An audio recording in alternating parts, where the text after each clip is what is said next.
Do you guys feel like getting your nails done is real self-love? We have an awesome show for you today. Chany Rosengarten, she is with us in the house. She's awesome, and we're going to go really deep today, very fast. Stay tuned. Leah Richeimer for the Ladies TalkShow, and we have this very deep lady. Her name is Chany Rosengarten, and she really takes couples that are having a lot of pain and a lot of difficulty in their marriage and helps them turn it around. She has a book, she has a course or whatever, and actually we get a 30% discount. We'll have the link below later.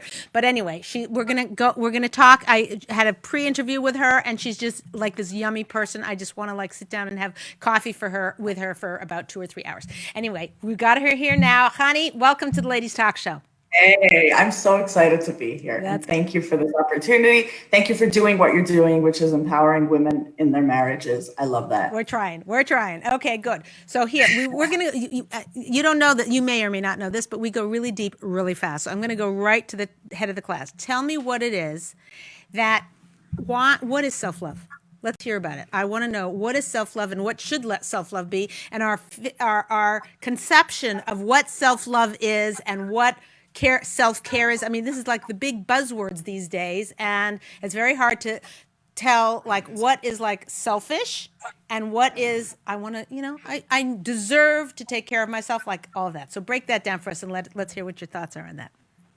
All right. Well, self-love is important. It's the only person. We were created inside our own bodies, inside our own realities. This is the person we're supposed to love, all of who we are. Right? So often there are things about us that we wish we can change, or that we don't want to accept, or that we don't love. Self-love means who I am. This is the person that I love. I'm precious, I'm worthwhile, and I'm worth the time, love, care to create the life that I want. So can I ask you a question though? The problem with that though is, where does that bump up against narcissism and selfishness, and the world is about me? How do you mitigate that? That is a great question, and it's often confused. And here's why. When we don't have real self-love, which means we don't really respect ourselves and we don't feel deserving to take care of our needs, then we put it on other people. So let's say if we have children, we will take their time, or we'll make them be something that we need them to be so that they can fulfill our emptiness, right? We'll take the time away from our obligations and from the people that matter to us, and we'll use them to fill up the lack that is there because we don't love ourselves. When we do love ourselves, we are there to take care of our needs. We know that by taking care of our needs, we're valuable enough to do that. It's okay to take time for ourselves. And that when we take care of ourselves, we are the most powerful self that we can be. So we take care of ourselves, and then we take that out. It overflows to other people. So I get that, but I'm, we have people writing this, I don't feel good about myself. I have low self-esteem. I have, and I'm not fulfilling my potential of who I myself wished I would be. The gap between where I am and where I want to be is big. I don't feel good about myself. So now I get it. Okay, you're describing the get to place, which is self-love. Describe the road. What's the way to get there? You can't just oh, yeah, you're right, I should have more self-love and I should be deserving. Is it something you talk to yourself about? Is it actions you take? How do you get there? How do you get to the place where you have self-love if you don't? So the best place to practice self-love is actually in those places where we feel like I don't deserve self-love, where we look at ourselves and I'm not where I want to be. So how can I love this person?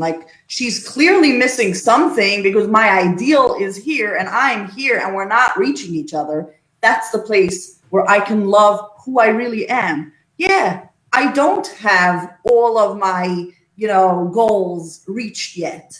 And yes, I have that piece about myself that I find so hard to accept. That's what I want to be with.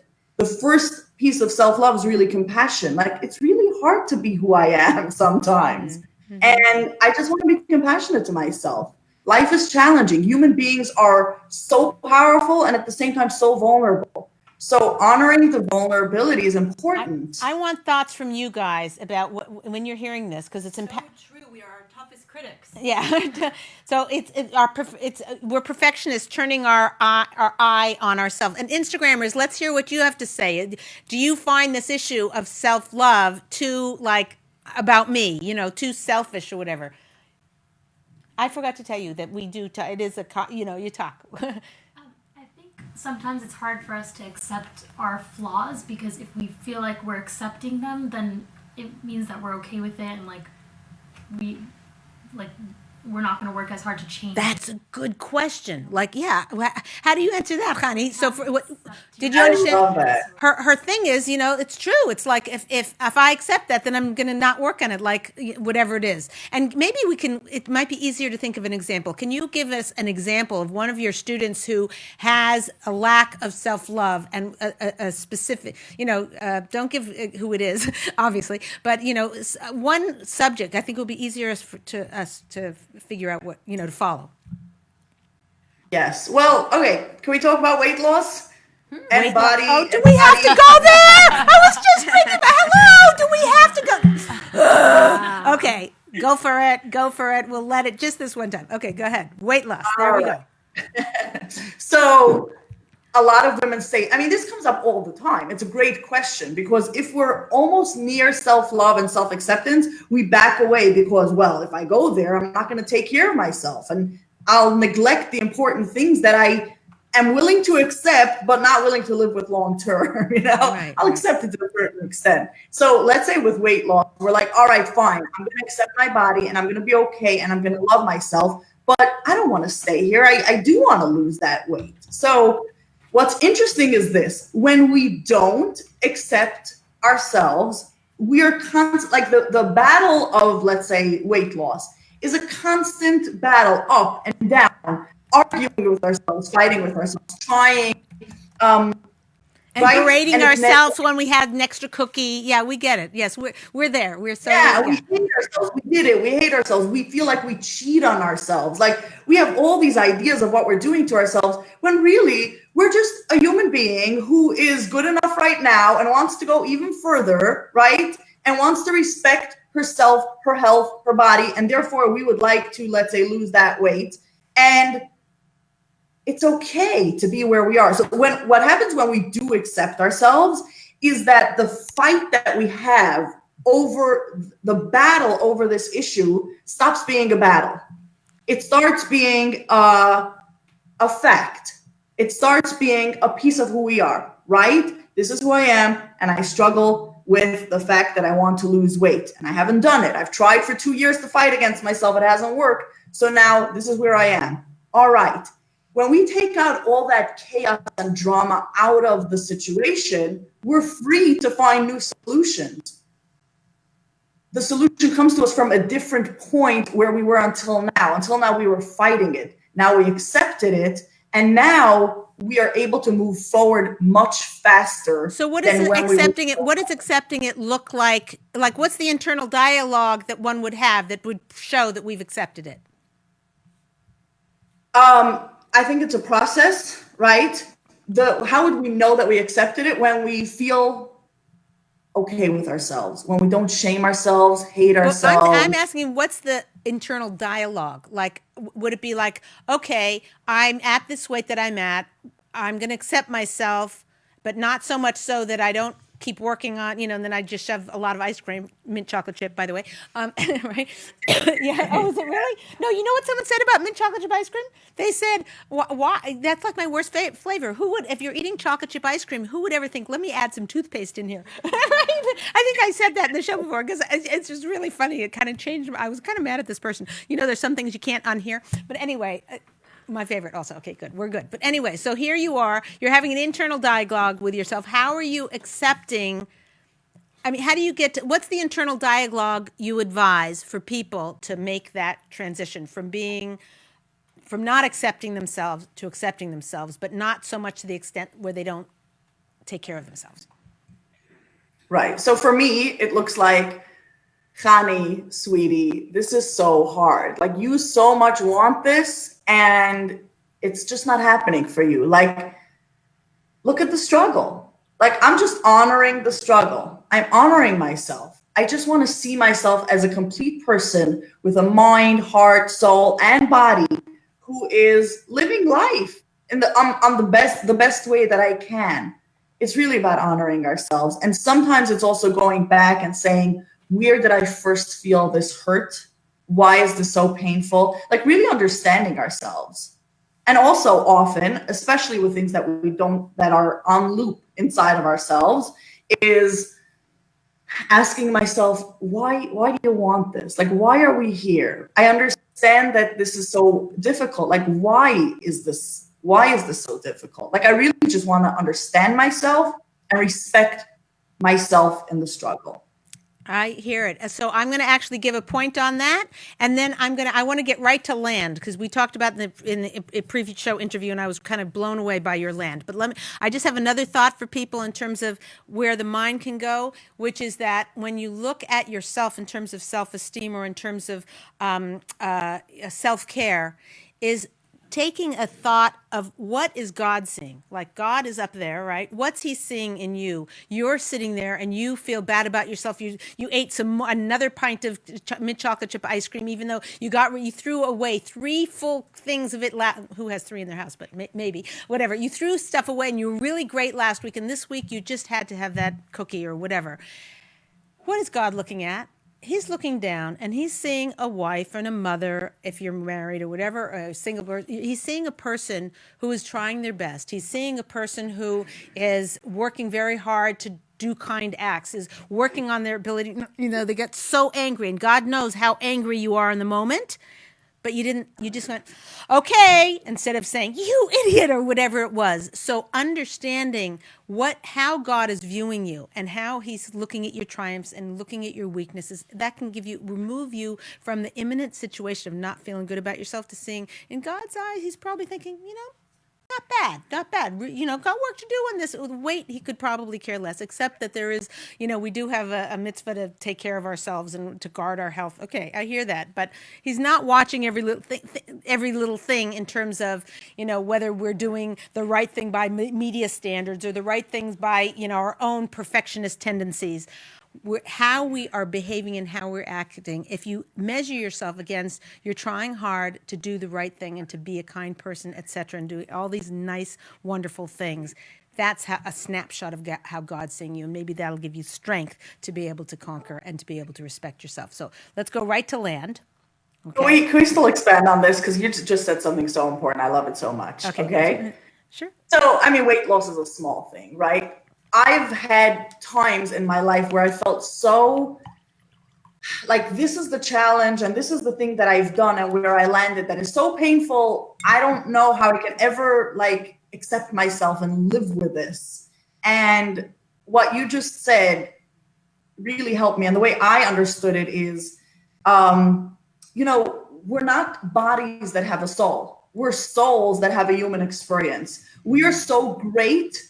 We don't realize it because our mind is, let's say, on that cookie or pint of ice cream. A pint of ice cream is so small compared to our greatness and our influence and our ability to build worlds, literally. We say, there's a prayer that we say before certain mitzvahs that we do, where we say, I'm doing this and it's creating worlds, right? We literally say, this is a mystical concept, but we are creating worlds, and we're just so much greater than the small challenge that we have. So for me, when I was dealing with a lot of shame and failure and just a lot of stuff, I tuned into the prayer of Elokai Neshama, right? My creator, the soul that you have created, she is pure. Like, you have created her as she is. Like, God has created her in the way that we are created. You have created her. You've crafted her. You keep her inside of me. And that gave me the information that it's true that I'm struggling with that pint of ice cream, but that has nothing on me when I'm a soul. It's great. Totally with you. Beautiful, beautiful, beautiful. I want to get to the land. Explain land. Yeah. All right. So when you're standing at the beach and the waves are crashing on I love the this. land, on the beach sand, right? The waves just want to expand. The waves just want to be more of itself. If the waves would have permission, they would flood the entire world because water is this thing that permeates every living thing. Water just wants to be life and expand, just like human beings. Human beings want to be more of themselves. They want to become more. And so they're crashing onto the land of other people. So when we're in a relationship, one person wants to expand, and the land, the beach, right? The land on the beach doesn't do anything. It doesn't make waves. It doesn't do anything. All it is it stays there. It's sitting there, But this is so and powerful. it doesn't allow the water to overflow it. So when you're in a relationship and someone is crashing wave after wave on you, the boundary is you're the land. All you need to do is be. Like, we can think that we need to, create this whole concept of boundaries and do things. All you need to do is be. So land So actually what she's saying is she's saying we're the land. You know what I'm saying? It's like just be there and hold your ground while the water is crashing against you. I love that imagery. Yes. Yes. I love Yeah, it too, hold because your this is ground. Right. nature. This is nature and this is us. It doesn't have to be complicated. The more we are who we are, accept who we are, know who we are, the more we are the boundary. So land stands for love, loving ourselves, authority, knowing who we are and operating from our place of power, negotiation, which is when we're taking that power out to another person. How do we communicate? And direction, knowing what we want in life and going there. That's the land method. The method of being fully yourself, so that love for yourself, that authority, creates the boundary.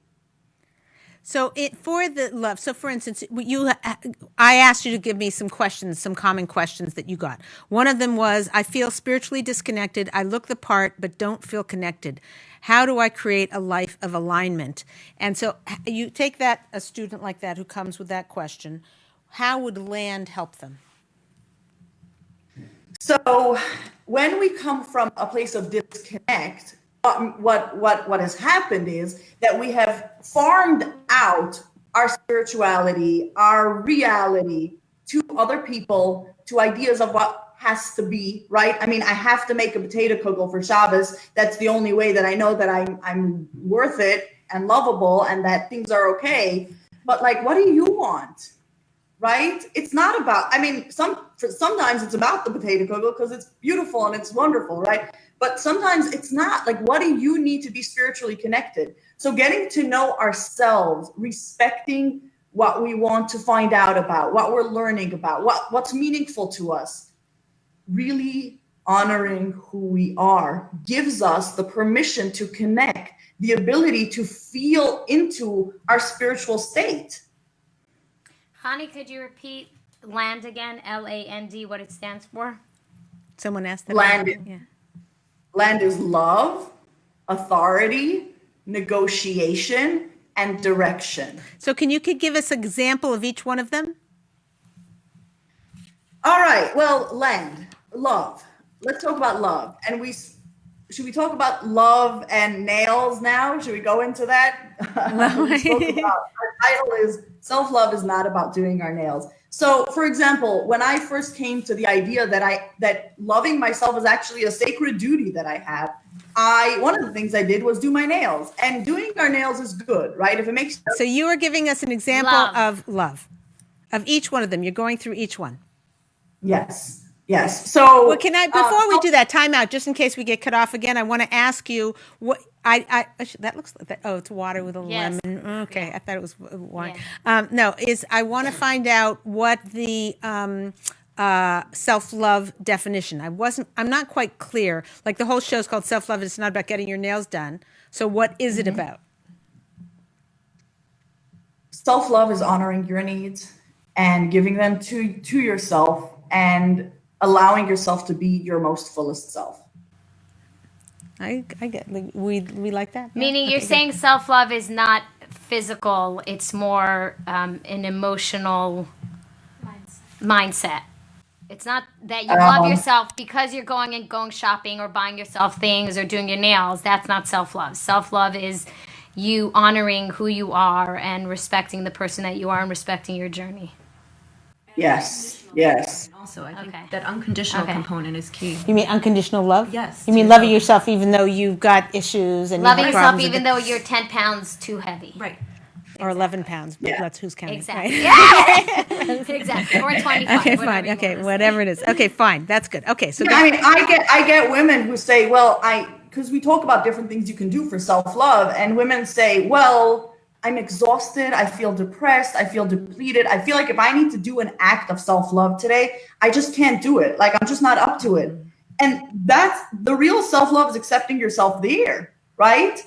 It doesn't feel good to be, not feeling good. But if we can be with ourselves in the not feeling good, that's us honoring ourselves. And the more we can go there and be like, yeah, today's a hard day, and I can be compassionate for myself, the faster we can get out of that pain, because our pain is calling to us. And when we honor it, when we accept ourselves unconditionally, we are free. that's great. Okay, it's good. Okay, Okay, so now go through the example. love. Love. So back to the nails. Okay. So when I started doing my nails, I was learning about self-love, and the nails meant many things to me. It was about going out and doing an act of self-care. It was about, it just felt good. Eventually I realized, like, after doing my nails for a year or two, I was like, first of all, my nails were thinning out, Also, I didn't like the feeling of them like touching my cuticles. And I was like, why is this self-care? At some point it had been self-care, but the concept of self-care being getting all of these cool things off your to-do list, that's not self-care. I realized I don't even enjoy it. And that was it, but I have found other ways to honor the fact that I like to be taken care of.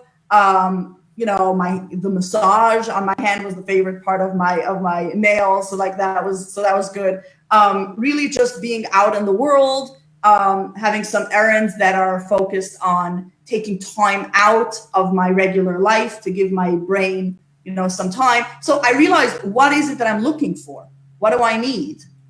That the need, that's what I want to honor. It's not about any specific thing.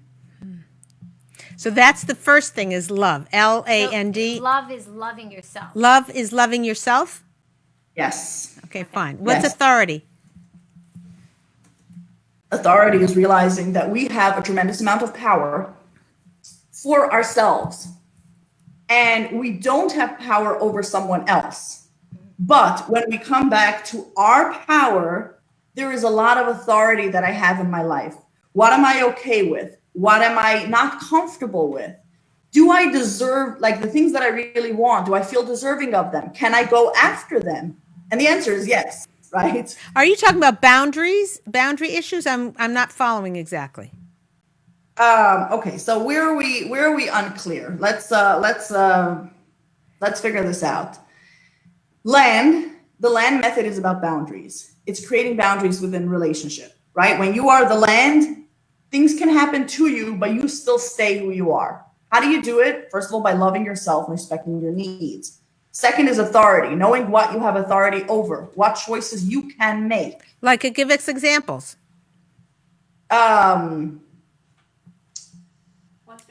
No, owning, it's owning your power, basically. You're saying the authority to say no if you don't want to do something. The authority to say, I have the ability right now to go take a nap. Like, I have authority over me. I can change my environment and I have control over that. I can't control necessarily someone else, but I do have authority over who I am and what my choices are. Is it also to be Yes. giving to yourself? Is that what you mean? Giving? Forgiving. Forgiving. Well, forgiving is a big piece. I think that that's part of love, right? Right, Like, love, yeah. even though there are all these things that I don't like about myself, I forgive myself for making the choices that I made. Authority is taking it to the next step, which is, what do I want? Right. What do I want to do? Right? If I'm a mother, but I feel like I don't deserve to, let's say, some mothers are like, I'm home all day, but I don't feel like I accomplished anything, but I don't want to be a working mother because I want to be there for my children. Well, what do you want? And can you give yourself permission to do it, whether in a small way, right? Without you have many values. So which one are you going to act on right now? It's good. So taking those actions, the authority to take the actions, to say no, yes, to the things that you don't want, to say yes to the things that you really do want. That's authority. Okay. Got it. Okay, great. Negotiation.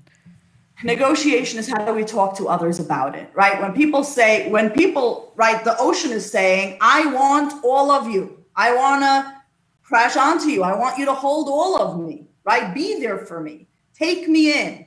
And the land is saying, all right, I get it that I'll get wet when you crash, but I'm also saying who I am. So how do we communicate this? And communication is actually a brave thing. It's hard to tell our loved one, our spouse, our children, right? We're so torn between wanting to give them what they want and wanting to give them what we, still having what we want. And the negotiation is saying, I love you and I love me. This is how I'm going to love both of us. This is as far as I'm willing to go. This is what I need.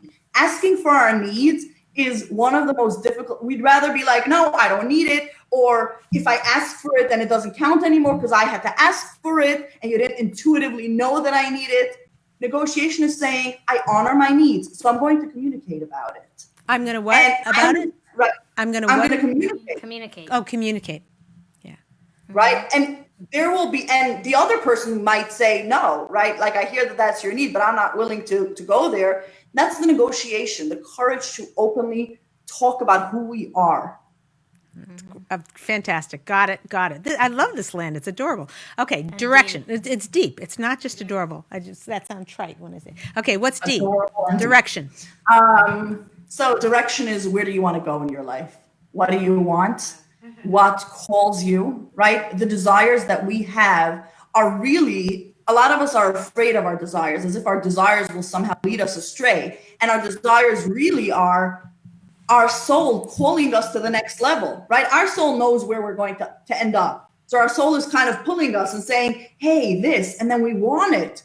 And so honoring our desires and knowing, okay, what do I want? Can I take action on it? Who am I? What is my calling? Where do I want to go? The direction of your desires, going after who you were really meant to be. You were created to be a world, a woman, a powerful being. So where do you want to go with this? That's awesome. Can you give us an example of one of your students that you brought through this, and like the life she was living and the thoughts she was thinking, and how she went through this process of the land and understanding her own power and setting boundaries and loving herself, having authority, negotiation, her communication skills, and her direction in life, and how she came, kind of walk us through a before and after. Okay, fine. I should have given her the heads up on this. I just thought of that question off the top. Sorry about that. Right. Okay. Just think of somebody, but make sure not to tell any details about her that we would know, If she's a lawyer, make her a doctor, Right. So that's the piece where I'm like, all right, I want to honor everyone's privacy, and I want to honor the work that they've done. So I stumped her. yeah. I'm trying to figure out the balance, the boundary.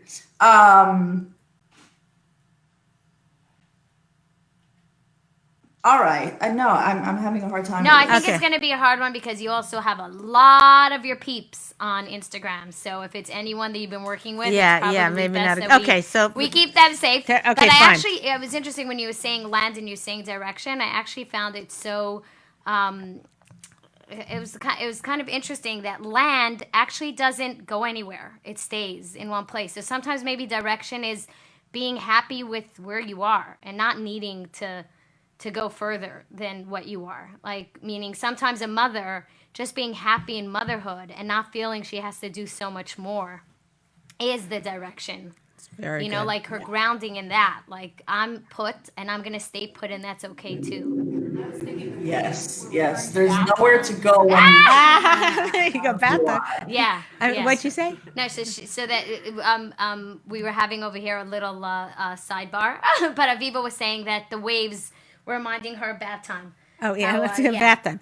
So the question I have for you is, you said there was one woman and she wrote in and she said something that she's a stay-at-home mom. She feels passionless, lethargic, and bored. So how does she take care of herself? So here's the thing. When we narrow our life down to other people, it gets hard because we've lost touch with ourselves.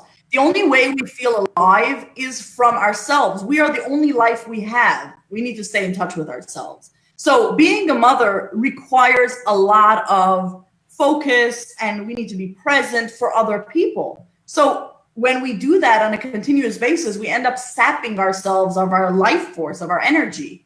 And the way to get back to that is, we don't have to stop doing what we're doing, which is incredible work. We just have to connect with ourselves. We have to connect with why we are doing it from ourselves, right? Like, what's my passion in this? As well as, there are so many things that we can do inside of what we're doing that gives us life. Some women love to cook. Some women love to create a beautiful home environment. Some women love to have conversations with neighbors and sisters and friends.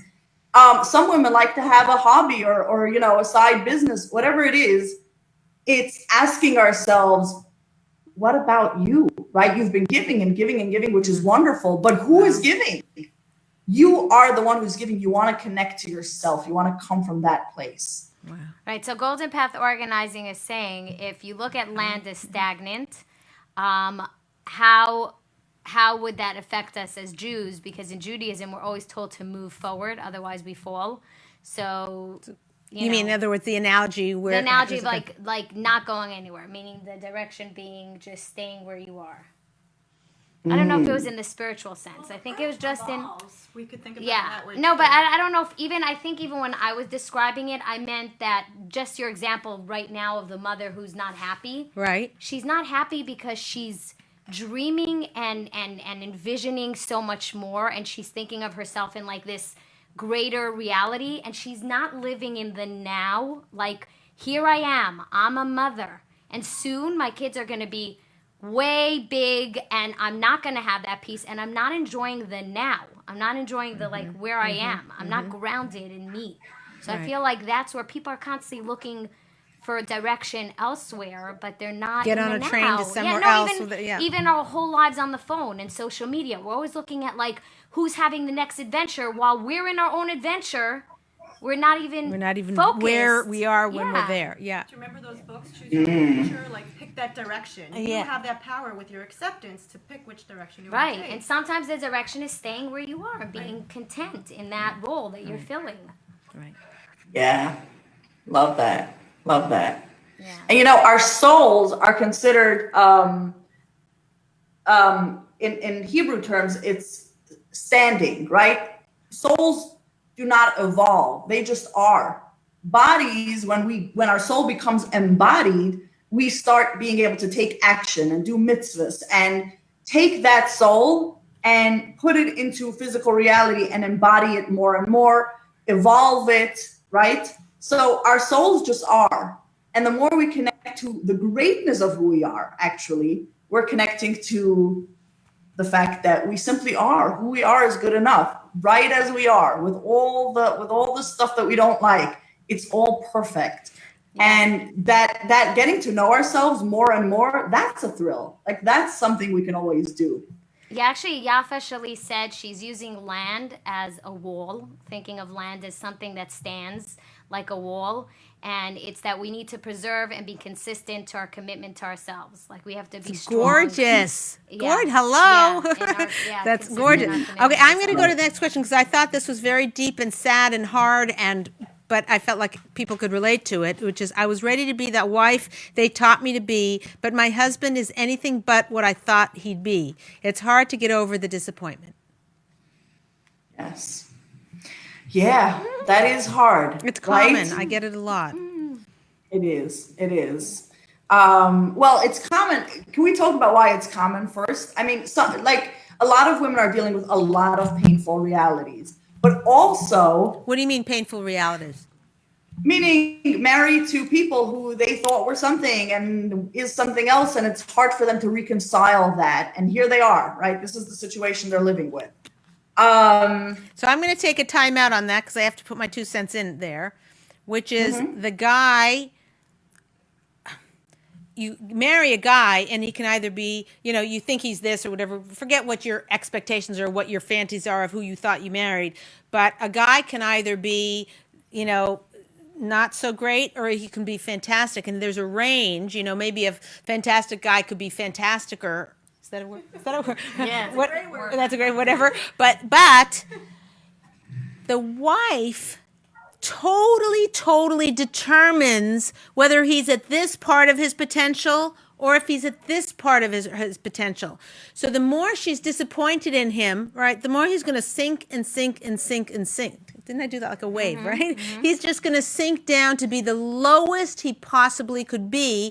I mean, maybe he could get lower. I guess that could happen. But I'm just saying, the wife has a lot to say about that. She can create him by her appreciation of him, by her loving him, by loving him unconditionally, okay? She can build him in such a way that he can be at the top echelons of who he possibly, in fact, he can probably break through that, because if she is giving him that much love, God will help them in a way that is not possible without her putting all of that effort in. And he's not going to, that kind of effort is God's favorite kind of effort in the world. And if you put that kind of effort, God will help you. That is a guarantee. Not from Leah Richeimer. We know this from our sources. So what for this woman who says he's not who I thought he would be, make him who you thought he would be. Now, not by wagging your finger, not by micromanaging, not by controlling him or whatever. Learn our Masorah, learn our Jewish tradition of how marriage secrets. I don't make money from this. That's all the royalties go to help with marriage. Watch more shows. Learn how to create your husband to be the best he possibly can be, because it's you have that power, right? You have that power. We're talking about power. Mm-hmm. You have that power, and how to do it is everything. It's not what you're saying. It's not what is it? It's not what you do. It's how you do it. So how you do it, it's definitely doable. If you wag your finger, it's going to backfire. Learn how to communicate with him, learn how to bring out the best in him, though once you learn that, now she's got a whole different set of problems, which my husband's over the top, what can I do? But for this woman who's feeling disappointed in her husband, she's wallowing in it. And this is where your land comes in, because if she is sitting there and she is thinking, what do I have? What authority do I have? What control do I have? Am I just a victim because my husband's a disappointment? I thought he was going to do this. I thought he was going to be a successful businessman. I thought he was going to be a great learner. I thought he was going to be a superstar. I thought he was going to be great in social. All the social things we did, he was great when we were dating. And now I'm married to the guy, and he's like, no, I don't want guests this week. No, I don't want to go there. And you're like, that's not who I married. I thought I married somebody who we'd have this life with, living life with all these people around us, and that's not it, right? So where does she go with that? Secret. If she wants him to grow in certain ways, okay, I get it. You don't want guests this week. How many times a week would you like guests? Never. Once a month. Okay, once a month. Make the best of that. Make it such a positive experience for him that then 3 weeks later, when you say, I know we're supposed to wait another month to have guests, but would this be okay? Because she made that such a great experience for him before, she can grow her husband into being more of who she wants. I think it could go from fantastic to fantasticer to fantastic. Yeah. We need to add those words to the dictionary. There you go. Fine. We're doing it. I personally, I don't know. From my own personal experience, I could tell you that it's probably vice versa. Probably he's looking and thinking, what did I get into? Because I find that with men, they want respect, they want love, they want good food, they want to be fed, and respect. Also, they want, respect? And they want to be taken care of in certain ways. But other than that, they're not very complicated. It's us women who complicate everything, mm-hmm. And then suddenly they're not matching up to what we expected when we're not giving them half of what they really need. So I don't know. Okay, so it's very good, honey. We're running out of time here. We're just going to take one more question. Oh, we're just starting. But I want you to give you a chance to answer that question, because I asked it and then I answered it. But I want to know. I wanted to time out because I saw an issue with the question. She's feeling disappointed in the guy, and I'm saying, look, I'm not mitigating or diminishing. People have disappointments in who they think they've married. I get it. But as we always say, there's always, always, always something the wife can do about it. So, okay, so I'll give you a chance to give your thoughts on this subject. So, so what's the question again? Okay, fine. So the question is, she says, hold on a second. She's feeling disappointed. Yeah, and just she wants to be the best wife she could be, but she's so disappointed by Yeah, where I her was husband ready is. to be the wife they taught me to be, but my husband is anything but what I thought he'd be. It's hard to get over the disappointment. Yes, yes.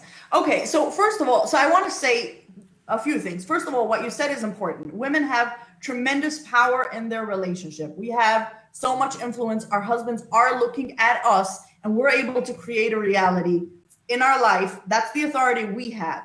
So there is an important distinction between the authority we have and the fact that we don't have authority over him, right? So we have tremendous authority to influence, to make those negotiations you just described of how often can we have those guests, like what can we do? So we have a lot of power. We don't have power over him.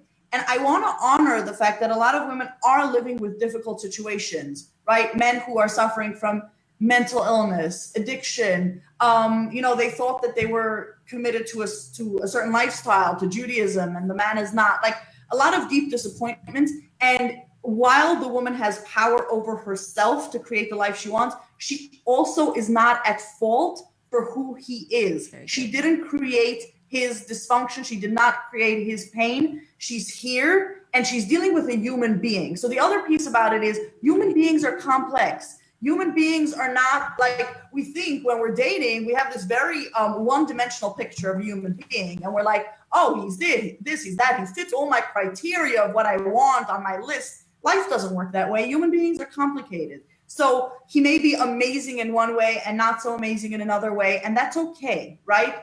We too are wonderful, wonderful, powerful people. And we have those things about us that is very hard to accept even within ourselves. So when we learn to accept ourselves, we can also learn to accept him as who he is. He may have some very difficult things, and he's also wonderful.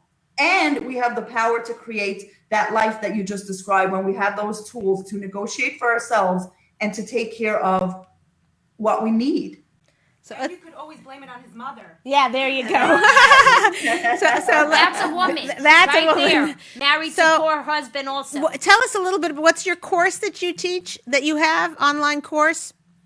So the course teaches you the land method. What's it called? It's called Wife, Heal Your Life. Nice. And it teaches you how to heal your life by giving yourself the love, by giving yourself the authority, by teaching yourself to negotiate well for yourself and get those things, create the life together with your husband that you want.